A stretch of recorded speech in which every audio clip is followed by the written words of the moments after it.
간밤에 미국 10년물 국채금리가 큰 폭으로 올랐습니다. 22시 30분에 발표된 비농업 고용지수와 실업률의 발표 이후 금리가 급등했습니다. 지난 2주 사이 금리는 4.5에서 4.6을 왔다 갔다 했지만 어제는 무려 4.79%까지 오르면서 채권에서 큰 매도세가 나왔습니다. 이렇게 금리가 오르면서 제가 지난 2주 전에 10년물이 4.6%일 때 TLT와 TMF를 추천한 이후 두 상품 모두 손실 구간으로 접어든 상태입니다. TLT는 비교적 타격이 없는 수준으로 마이너스 2%의 손실률이지만 20년 국채 가격을 3배 레버리지로 추종하는 TMF는 벌써 마이너스 8%의 손실률을 기록하고 있습니다. 같은 기초자산의 가격 움직임을 추종하는 ETF라고 하더라도 이렇게 레버리지가 껴있는 ETF는 수익과 손실의 변동성이 훨씬 커집니다. TLT와 TMF 중에 어떤 것을 선택할 것인지는 투자자의 기호와 선택에 달려있는 문제죠. 국채금리의 하락을 예상하고 채권 투자를 하신 분들은 고민이 많을 것입니다.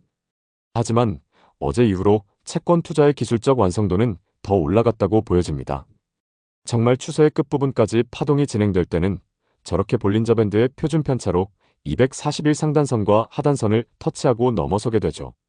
이건 그냥 볼린저 밴드만 띄우면 나오는 기본 설정인 표준 편차 21 기준의 밴드 범위가 아닙니다. 기본 설정은 범위의 폭이 매우 좁고 매매 신호가 자주 나오지만 표준 편차 241 기준의 볼린저 밴드는 1년에 매매 신호가 몇 번 나오지 않는 기회죠. 이번엔 금리가 아닌 미국 10년 만기 재무부 채권 가격을 보겠습니다. 채권 가격과 채권 금리는 서로 반대 방향으로 움직인다는 점에서 차트의 모양이 대칭적인 데칼코마니 형태를 띠게 됩니다. 국채 가격의 차트를 봐도 기술적으로는 사야 할 자리라는 것이 느껴지죠. 제가 앞서 설명한 기술적 지표로 투자 근거를 보기도 하지만 거시적인 관점에서도 국채 투자의 근거가 있어야죠. 정말 장기적인 시각으로 보면 지금보다 국채 금리가 내려갈 가능성이 있냐를 거시적으로 판단해야 합니다. 국채 투자의 가장 중요한 판단은 앞으로 물가 상승률이 오를 것이냐가 중요합니다. 만약 2021년과 2022년처럼 고물가 시대가 다시 도래한다면 지금 아무리 금리가 높아도 채권에 투자하면 안 되겠죠.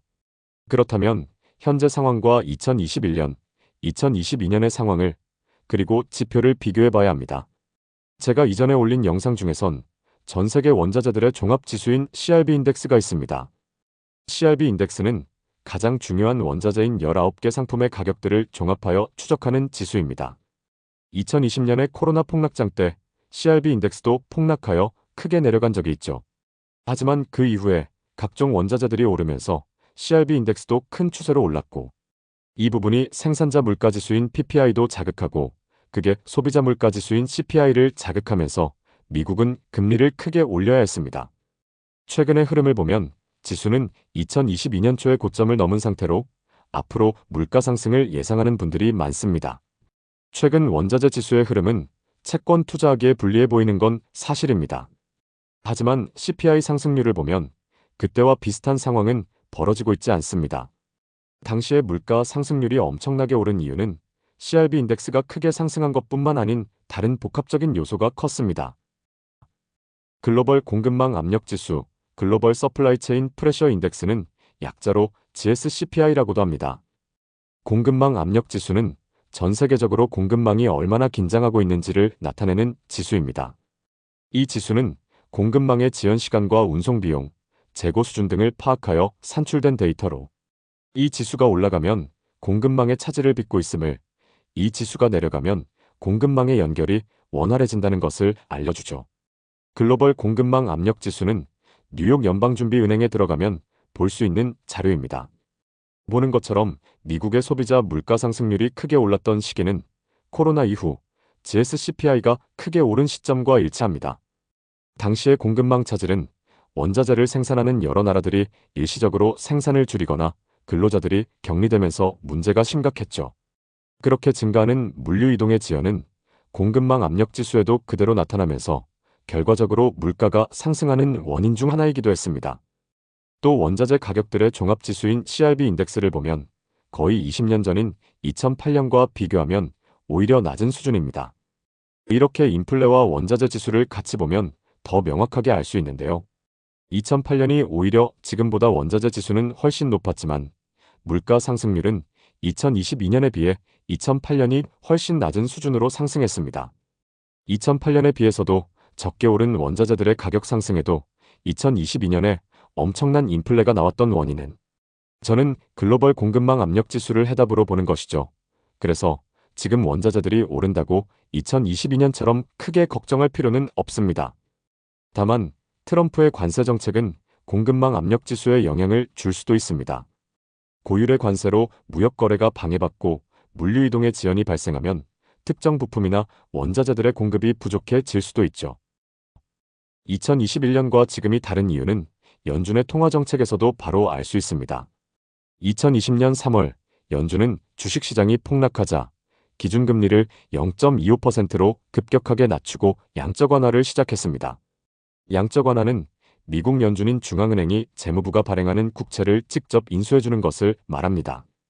그렇게 연준의 보유자산이 늘어나면 재무부는 이를 근거로 국채를 발행해 통화량을 늘리고 시중에 유동성을 공급하는 거죠. 연준의 양적 완화는 광의통화인 M2에 영향을 주고 물가를 자극시키는 요소입니다. 또 당시에는 양적 완화만으로도 부족했는지 바이든 정부가 국민들에게 정부 보조금 같은 각종 현금성 지원 정책을 펼쳤죠. 지금 보는 지표가 미국 정부가 개인들에게 지급하는 각종 사회적 혜택을 지수화한 것입니다. 코로나 시기 경제가 어렵다며 정부가 엄청난 현금성 지원을 했다는 것이 지표로도 드러난 부분이죠. 경제학자들은 이런 식의 정부 보조금 지원은 미국의 본원 통화량에 영향을 주고 물가 상승에 자극을 줬을 것으로 판단하고 있습니다. 이렇게 종합해서 보게 되면 지난 물가 상승의 원인은 다양한 곳에서 근거를 찾을 수 있죠. 현재는 오히려 연준이 보유자산을 축소하는 양적 긴축이 진행 중입니다. 연준의 지속적인 유동성 축소의 결과 현재 연준의 지급준비금은 2020년 이후로 처음으로 3조 달러 아래로 감소했다고 합니다. 이 부분은 양적 긴축의 중단과 중요하게 연결되며 양적 긴축이 중단되면 채권 시장에도 긍정적인 효과를 기대할 수 있습니다. 연준의 지급준비금과 양적 긴축의 중단에 관한 내용은 다음 영상에 올리도록 하겠습니다.